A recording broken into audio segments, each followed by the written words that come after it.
Hi, Steph. Hi, Michelle. Hi. Thank you so much for joining us this month for our Upwell Club interview. Thanks And for the having topic me. of the month is posture health. And I know this is something that you naturally are very passionate in.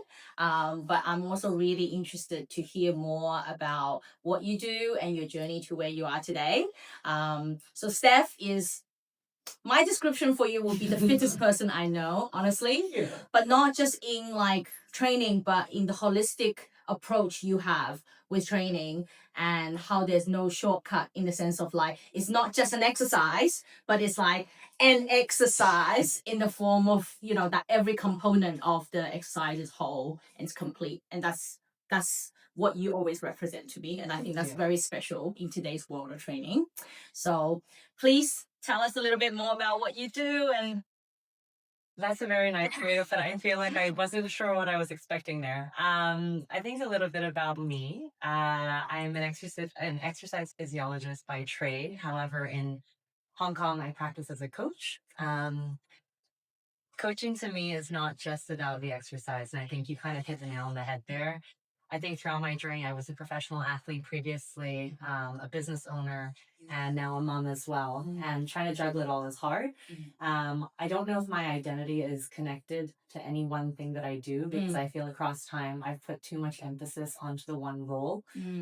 Whereas now I feel like I've blossomed into the person that I am today, and I'm able to do my job the way that I do because I have a bit of everything. So I guess in terms of what I do, I'm practicing as a coach. I really specialize in joint mobility, pre and postnatal training as well.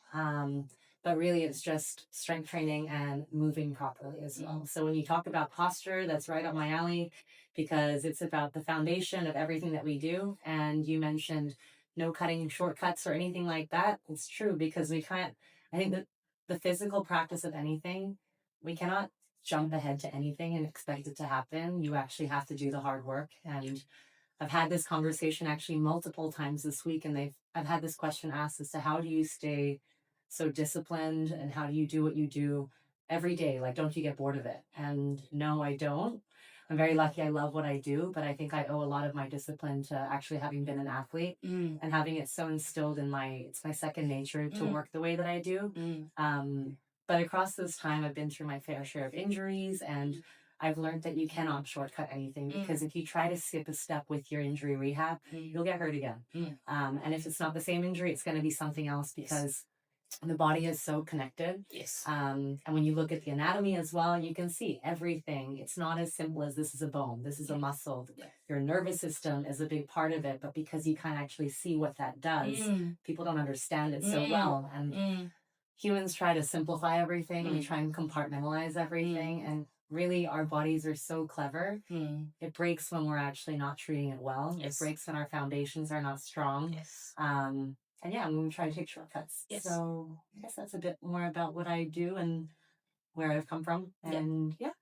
I mean, I have to, we're preaching to the choir here, but as a chiropractor, you get people that come in and go, oh, but I didn't do anything. I simply bent down. I simply reached for whatever it is, right? Something that they've done 1,000 times over. But that day, the body broke down, and there is real physical injury that is very measurable, quantifiable.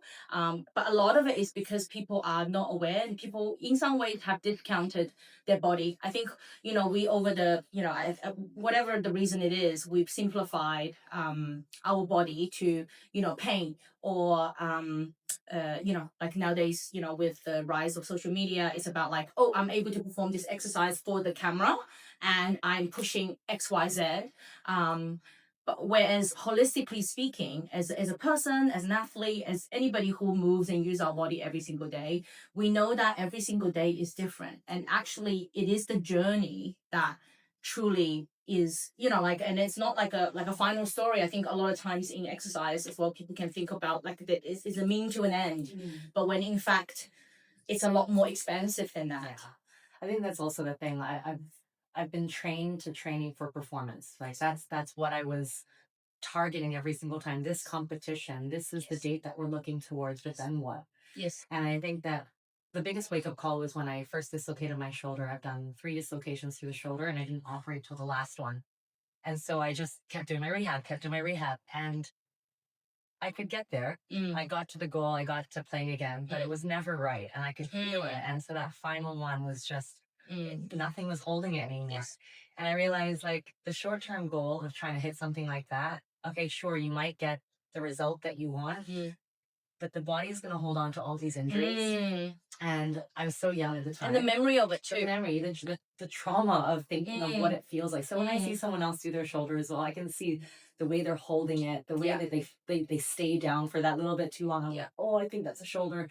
You kind of relive it. And I'm glad that I've been able to do all the mental work as well to get past those things. Because otherwise I wouldn't have gone back to rugby. I wouldn't have gone back to do so many things. I wouldn't be hanging off bars because I couldn't hang. My shoulder was either so loose or it was so afraid of going into those positions. And training the brain and training the body come hand in hand. But it takes time. There's a building element to it. Yeah, exactly. And it's hard because it's confrontational. Yes. And a lot of the time we don't want to do hard things. We just want to get to where we want to get to. And it's that quick fix approach, right? It's that, For sure. yeah, I guess that short-term gratification a lot of the time, which is so commonly seen in today's world. But yeah. I really like that, and I love your training approach, like, always tailoring and of course being, somebody who is so acutely aware of injury as well as function. You were seeing it right away. Like I always like, I will never forget, we did a team training with you guys many, many years ago now.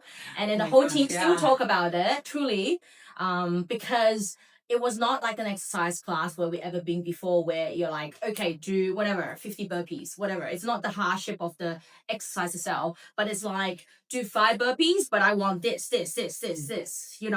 and just a completely different way of approaching it, because what is the point of like just exercising to fatigue when the form is not built, because you're not, getting yourself to 50 burpees when you're not doing 5 well. I think sometimes also people forget to think in an exercise. Sure. And I think that's also where the detail of the training, and you've been to my classes and you know firsthand what it's like when you're doing, say for example, any exercise. Yes. Let's just say a hip car. Yes. There is nowhere else you can be apart from standing there and doing every one bit of instruction well, because there's so much to take in. Yes. And yet when I'm telling you to stand there, squeeze your bum, lock your knee, bring your knee to your chest, now keep it up there, bring it out, doing all these things, you're like instruction, instruction, instruction. But your mind cannot wander to, oh, I've got this to-do list to do. Oh, I've got to go do that. Because if you let that happen, straight away I can see you're not in your body anymore. And the point is, you are being so intentional with how you're moving, and that 100% of you being present is something that I feel we take pride in multitasking. True. We take pride in doing so many different things, and yet when are we ever 100% in our body? And that mind-body connection is, I guess, what I'm continually trying to foster with people. And when I train, I'm there and nowhere else. But if I know I am touching my phone in between on the the breaks, if I'm talking to someone else over here, I just know that I'm getting distracted from it. But that's also what I want to try and implement in the classes. It's like, it feels like you're going and going and going, but the intensity comes up and down because you actually do get breaks. However, they're not long breaks, because if they're so long and you go away, you break the focus. It's only an hour, right? So I think that attention to detail is also not unintentionally, but I actually do it so that you cannot escape from being present. No, that's very, very powerful. And I think that is also, and like, of course we know exercise is good for you, but that practice of your focus and intention is really, really good for us, like in life, truly. Like, I mean, and I think multitask is, conquer 1000%, because we put on our CVs as a skill set, multitasking. I know. Great at multitasking. Whereas now, like, as the distraction grew in our, the world we're living today, you actually, you constantly, like, you're like, I'm not doing this well. Like, I'm doing it. I get it. Like, it's done. Whatever. You can do it like 90%, but do it at 100. Do anything you do at 100%. And you'll see how different it feels, because the satisfaction that we take out of that as well, from knowing I've given my everything into this one thing, then I can fully surrender after. But that's I guess that's, for me, that's the goal when I teach a class, when I teach any one session, whether it's a one-on-one or a group class setting, knowing that I can have someone's mind in it at 100% is so rewarding. So powerful as well. Yeah.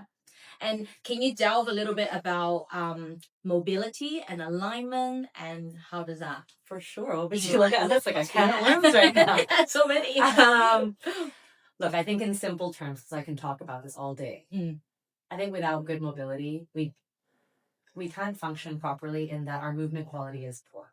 And I don't say poor as in you cannot move well, you cannot squat, but I think I see so many people say I can squat this much weight and yet I cannot lift my leg off the ground. So if I were to do a seated, hip flexor lift where I were to control just from isolating my hip flexor, most people cannot do that.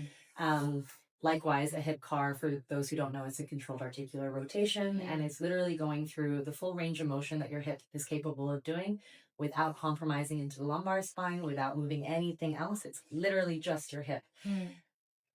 When especially, I'd say macho guys that come through who are used to lifting heavy weights, and I love lifting heavy weights too, but I also love the small stuff because that's what got me so much stronger post injury. And if I hadn't done any of that stuff, I can do all the big muscle groups. And yes, I can look at the small muscle groups and do, deep core work and all this, but I found that the joint mobility specifically has allowed me to expand not only my ranges of motion, but my capacity to get stronger as well.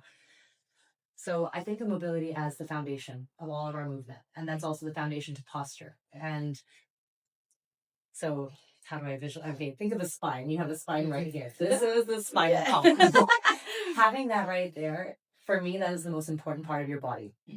Your spine it's housing your spinal cord. And I know I'm speaking your language, but I know other people might not understand it so much. So spinal cord inside there, if there's anything we're going to do, it's actually work to protect the spine. So how do we get strong? It's not just about the muscles that you see on the outside, it's the deepest core. And core is not just your abdominal, it's everything surrounding that. So this spinal column sits here, everything surrounding that. I work this layer first, then I go to the next layer, and then I go to the outer layers. And that's how that's how I'm training. But I think without mobility and without that mind muscle connection, it's really hard to achieve that. Because if I told you to go do a squat, most people don't actually know what they're supposed to be using and how to actually tailor the exercise accordingly. Because a squat can be done in so many different ways. It can be a quad dominant squat, it can be a glute dominant squat, it can be, targeting your calves if you're elevating your heels. And every one exercise, there is no one size fits all. And it's actually just about getting creative with how you apply it to the person in front of you. And we have these tailored approaches to training, but tailoring it to the individual is crucial because without that, you're going to have someone say, well, I trained this morning, I felt fine, then I picked up a pen and I threw my back out. And that's where you see all of your patients come through, or they're, I don't know, high intensity athlete, let's just say high rocks. It's all over the place at the moment. And we're very busy. Yeah, I know. But you see people training hard, and man, it's an amazing feat. You're running 8 kilometers whilst doing a station in between every one thing, and you can get people who are well trained, but also people who are not well trained doing the same event. Which I love the inclusivity of it. However, people who are not trained for that are going to look at encountering injuries as well. So when I'm talking about mobility and posture, I always try and say, and I've had a lot of high rocks athletes come through and say, I need to work on X, Y, and Z. And I'm like, okay, let's strip it back down because I'm not going to touch your training. I'm not your high rocks coach. I'm not any of that. But let me see how you're moving. And you just see movement deficits. Doesn't matter what sport you play or anything like that. And I love having a wide caliber of different bodies come through classes, from beginners to oldies to top level athletes.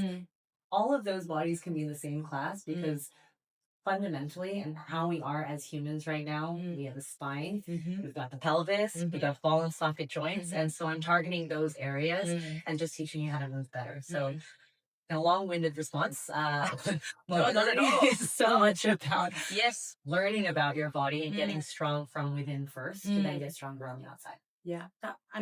It makes perfect sense. And that's a lot of for posture health as well, because people are focused on what it looks like in some way. Sometimes they can think about it as a snapshot, and we do that as a posture photo as well, But the reality is, people will say, oh, but why is my head always forward or whatever it is? And the same symptom say head forward, can come from multiple reasons. It could be because you actually have a neck injury. It could be because the muscle is too tense. It could be because you have thoracic mobility issues. It could be because your core is not engaged.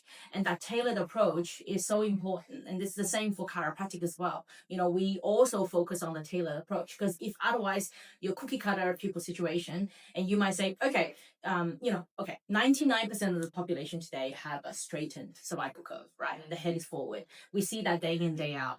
And most of the film that we, well, I can say all of the x-ray that we film have a degree of that, the forward head carriage symptom.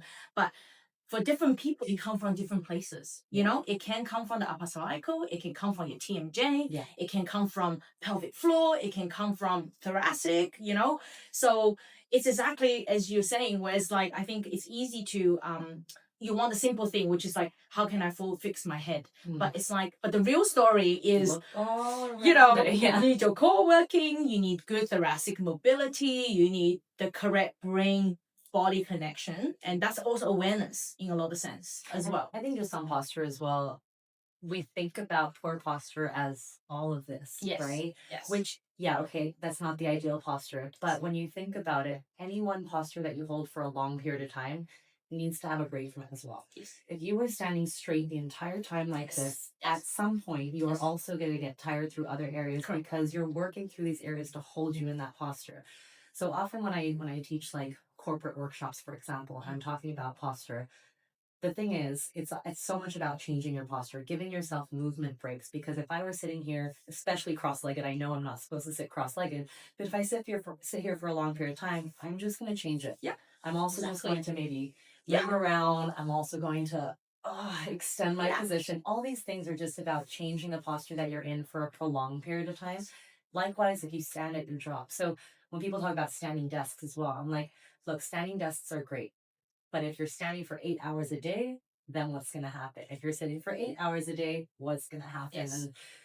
And, man, this is again a can of worms. But someone asked, when do you think kids start to lose it? Because we're looking at kids move nowadays. And I always say, look at Sienna. Like, her legs can go all over. She's not afraid of anything. And a friend was like, so when do you think as adults we started to adopt these poor behaviors? And I was like, you know what? Actually, I think it starts in school, because you're being told to sit in a chair for 8 hours of your day at such a young age. How is that okay? But if a kid were to stand up, then you're like, sit down. Yeah. And tell you. So I'm like, oh my gosh, that's society. How do we fix this? But look, truly, this is a much deeper issue that I know that we won't be able to change. But the ripple effect that we can have is we model that behaviors for the people around us. Yes. Right? If you are sitting here all day like this and telling other people to do something else, they're not going to want to listen to you. Yes. Likewise, if your kids see you doing one thing, but you're telling them to do something else, they're not going to want to do it. So I feel like if there's anything, and if this hits a wider platform and educational bureaus were to listen to it, if there is a way we could implement movement breaks in schools, I think that's the key to a healthier population as well, right? Because it starts from kids.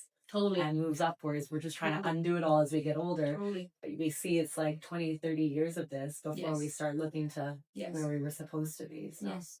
I definitely think there is a wider awareness for this move, because I also think like there's a lot of changes. Like I remember like when we were going through school, ergonomics then was like 90, 100, this degree, that degree, support this, support that. And we've recently also just developed like a new talk for, because we have a lot of patients that's asking us, because they all have most people actually have stand-up desks now, and they have no idea how to use it. Or they get the stand-up desk the first week, they stand all the time, and then they come and see us. So it's like, oh my God, my back hurt from standing. So what's good? Is standing good or standing bad? And the key message we implement is also movement. It's like, it's not about this perfect cookie cutter, everything, you're on a Herman Miller chair, all of those things, your hands are like this. Sure, these are good things, and these are good resting position, but in between your resting position, you should be moving every 30 minutes. You should be, maybe sometimes sit like this, or, like cross the leg the other way, even do things that's not like whatever ideal perfect, but moving all the time. And standing, but also sitting. Like you can't just be standing all day, because, then your job is like, you're doing the checkout, which is also exactly. I think we've also just lost touch as what it's like to be humans and intuitive with how we move as well, though. Because like you were saying there, you said cookie cutter. I was like, cookie cutter is such a good way to put it because we do think that I've been told to do this, therefore I must. Yeah. And there is no right answer. There's Movement is fluid. Movement is literally, if you think of a dancer, freedom of expression. Yes. It's beautiful to watch. Yes. But that's what we are designed to be able to do. And Yes. how many people do that? Yes. Almost never. Yes. So it's like it's the minorities that actually do it now. Totally. The majority of the population don't do that, but the majority is sitting here Yeah. and then complaining of backaches, Yeah. lower, middle, upper spines, Yeah. everything. And Everything. I feel like every single person that comes through, not just to see you guys, but probably to come see us as well at the gym, there's going to be an ache, there's going to be an issue somewhere along the spine that might have actually gone further out into the limbs, Yes. but they're not even addressing the spine. Yes. Or when we bring it back to the spine, they're like, but that's not the problem. Like, Yes. even if it's not the problem, let's take a look. And then you start to realize, well, you're not moving so well here. So you guys might be able to do the manipulations, but we look at it more from a movement standpoint and be like, well, you're not moving so well here. Let's actually try and get that, restore the range of motion first, and then get stronger. And those are our goals when we actually do it as well. So Totally. And then the two different facets is important. totally. Yes. Yeah. Like structural and function. Yes. But if you only work on structure, we have those cases too because the patient that we're encouraging to exercise more, after their first phase of care, like your spine is moving now. Yeah. Now you need to use it. Because if you don't use it, we're back to it. Exactly. Yes. It's complementary, and that's why they're called allied health professionals. Yes. Because you shouldn't also just be seeing one person expecting one person to help get you better. Because Every component of life. and at the end of the day, you're the one that's responsible for it. Yes. If you are being told do your rehab, they don't go do their rehab. Oh, it's hurting. I'm going to come back. I'll feel better because in terms of the treatment, I always feel better after the manipulation. Of course. What do you do after? Actually, the most powerful thing to do is after you get the To manipulation, use it. get stronger, and you start to see the ball rolling in Yes. the right direction. But Yes. yeah. That's good. No, but I mean, it got to start somewhere, right? And then this is why, like, there's a beauty with like collaborative approach to care as well as also for people to be like, I think for patients and clients out there to be looking more than like one solution because again it's coming back to the cookie cutter because it's so much easier if it is cookie cutter and then there's a checklist of like whatever something ChatGPT can split out. You just need to do da da da da da and you do da da da da da and everything is solved. It's just mass market though, right? Yeah, I feel like cookie cutter is good for numbers and Yes. the world that we live in unfortunately is a numbers based thing, and that's what I mean by losing touch Yes. with who we really are and Yes. what people are supposed to be able to do is connect with other humans as well, not Yes. just screens and computers all the time. But For sure. But also this is why we have more I mean the negative is obviously we have more of these urban concerns as our world becomes sitting offices and everything that even down to the furniture we design, all of Yeah. those things, but the beauty in some ways is because this is also a key area of interest. I think most people I speak to, whether it's at work or like randomly, as soon as you introduce yourself as what you do, they sit up pride or they're like, please tell me about it, what am I doing wrong? So or they're like, oh, I actually people always are do this. interested, Yeah. and I think that's also the beauty of it because like awareness is ultimately what will drive this focus to wherever people want to go. And I do think that will change. And also like observing our kids is quite incredible that, just lack of any inhibition to their movement. Yeah. And the creativity with their movement too. Like for us, it's like when you're thinking about an exercise, you like squat. Okay. So squat is like this. I'm like that, da, da, da, da, da. Your feet is like whatever, right? So it's a very cookie cutter concept of the movement too, Look at me. Yeah, exactly. doing? Yes. But that's just it's so incredible to see. And it's we I think we can go on and on and on about this because we're like exactly on the same page with this.